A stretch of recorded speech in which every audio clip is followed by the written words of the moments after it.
Affordable hotel na may free everyday breakfast. Tatawid ka lang nandun na ang bus stops at subway stations kaya sobrang convenient mag-commute. Near shopping malls na wholesale and may mga open na until 5 a.m. At nandun na rin ang Dongdaemun Design Plaza. May elevator, concierge, breakfast area, lounge area, may luggage storage before check-in mo or after check-out mo. May laundry room na pwede kang maglaba for free.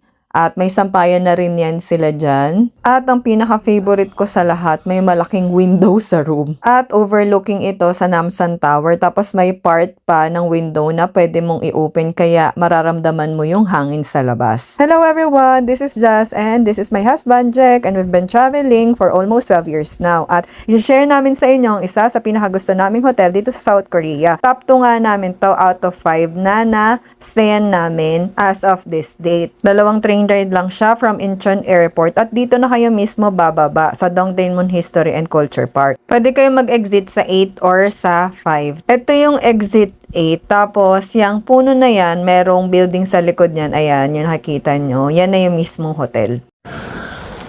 Mga par, hindi kaya ng naka-t-shirt.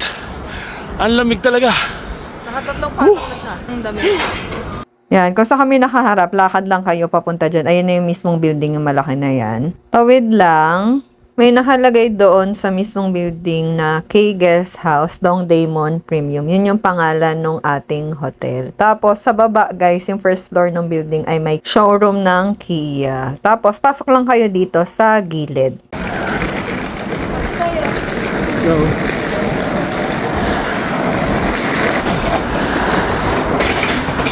Lanas ng mainit. Yun, mainit na. Yeah. Sige.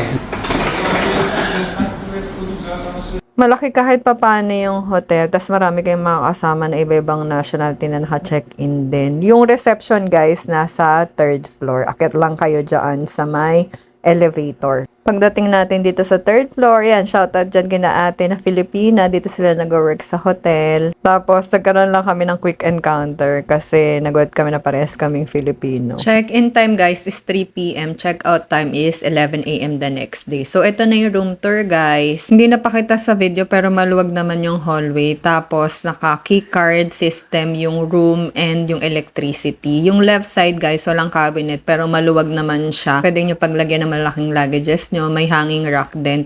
Behind me, may trash can, tapos yung plug na EU type. Nandito na rin yung ating vanity area / rack na lagayan ng gamit. May mugs, mirror, and chair. May mini ref din tayo dyan sa ilalim, tissue, and napkin, at ang TV natin na may Netflix at YouTube. Sa tapat niya, nandito na yung bed, pero punta muna tayo dito sa bathroom. Hindi ganun kalaki guys, pero makakilos naman kayo ng maayos. Tapos unahan ko na kayo, walang bidet guys ha. May bathroom sleepers. Walang heater yung bowl, pero may heater naman yung room kaya hindi ganun kalamig pag umupo kayo. Tapos may towels na provided, may shower, may shampoo, conditioner, tsaka body wash and soap. So pwede na kayong hindi magdala ng sarili nyo kasi maganda naman yung mga products nila dito. Tapos may heater din yung water. May tissue na rin dyan sa gilid guys, di lang nakita sa video. Malinis, mabango at maayos naman itong hotel guys. At yung bed din, nakatulog naman kami ng maayos. At ito na nga yung dahilan kung bakit binook namin tong hotel na to. Yung may malaking window! Kasi maraming hotel dito guys sa Korea na walang window or maliit or hindi na open. Ayoko kasi ng ganun guys para akong nalulunod. Or malaki nga yung window pero wall din naman yung katapat, wala ka ring makita. 11 square meters yung room guys and ngayong winter may heater din sila na centralized. So walang aircon na naka-open pero pwede nyo buksan yung window para may pumasok na hangin. And true enough, kahit maliit na siwang lang ang pag-open nyo ng window, kaya nyo na palabingin yung buong kwarto. So ganun kalamig dito sa South Korea pag winter. Ay, lamig. Sabi mo Namsan Tower. Namsan Tower. Dito si Bujumpi oh. Ayan ang yung Namsan Tower. Sobrang lakas ng snow ngayong gabi, guys. It's January 12. 9:40. 9:40 na ng gabi dito. 8:40 p.m. sa Pilipinas. Ayan na, oh. Ang lakas ng snow. Let's go. Let's go. Lalabas tayo ulit.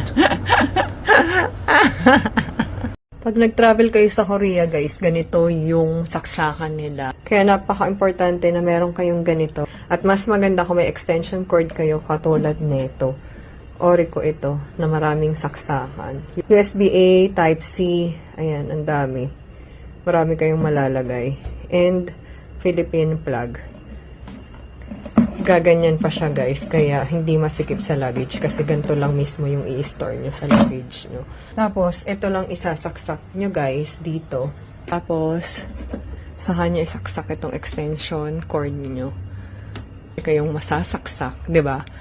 Ayan, marami na kayong paggagamitan ng inyong mga isasaksak. Kasi pag wala kayong ganyan at ito lang dala nyo, magpapalit-palitan pa kayo ng i-charge. Samantalang ito, lahat ng gadgets nyo nandito na. Kung gusto nyo rin ito, guys, lalagay ko yung link sa basket or sa comment. After namin mag-check-in at mag-ayos ng gamit, lumabas lang kami para mag-dinner. Ayan yung temperature, -8. Pag nagsasalita ka, may usok. Sa sobrang lamig, grabe rin yung cold wave nung time na yan. Yung katabing building pala ng hotel, yung nilalakaran ko, guys, sa left side ko, ay coffee shop. Tapos pagtawid natin dyan ay 7-Eleven and marami ring restaurants. Doon din mismo sa tapat ng hotel, may restaurant din na traditional. Kumain din kami doon. Mababait yung owner, si Ajuma at si Atoshi. Yung price ng food, guys, nasa more or less 10,000 won. Tapos ayan, matatanaw nyo na yung DDP dyan and yung mga subway station exits. And isa rin sa dahilan pala kung bakit dito kami nag-book kasi dito rin mismo yung pick up ng mga tour sa Klook papuntang Nami Island and mga Vivaldi, ganyan. Pagtawid nyo rin dyan, guys, nandyan na yung Starbucks, Dundun, Uniqlo, Daiso. Kaya sabi ng asawa ko, bakit parang araw-araw nasa Daiso tayo? Dito sa left side natin, yung Sparex, yung trending na Jim Jilbang. Tapos sa right side yung DDP and yung APM Place na wholesale shopping mall. Tapos ito pala yung kinain namin doon sa tapat na restaurant ng hotel. Nasa 18,000 won yung bill namin. Punta lang kayo dito sa 6th floor, guys. May laundry room. Ayan. Paglabas niya ng elevator, may washing machine dito, tapos magsasampay kayo dito sa